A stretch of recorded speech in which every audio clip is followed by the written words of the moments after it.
તમારા મૂળાધાર ચક્ર પાસે બરાબર એ જે પગ વાળેલો છે એ હાથને પાછળ જવા દેશે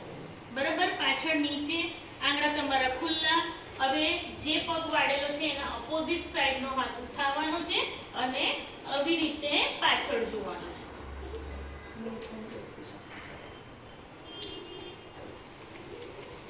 હોલ્ડ કરીશું 10 સેકન્ડ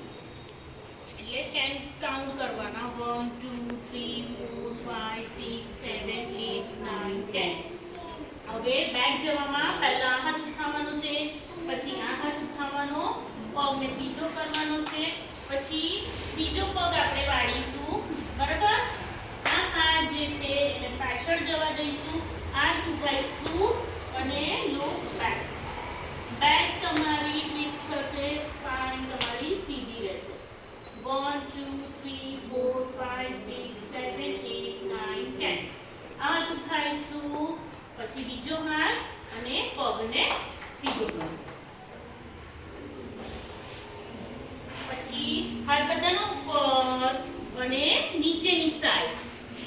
સાઈડ જવા દો હોલ્ડ કરો 1 2 3 4 5 6 7 8 9 10 રિલેક્સ પગને ઇન એન્ડ આઉટ કરીશું રિલેક્સ કરીશું હાથ રિલેક્સ કરીશું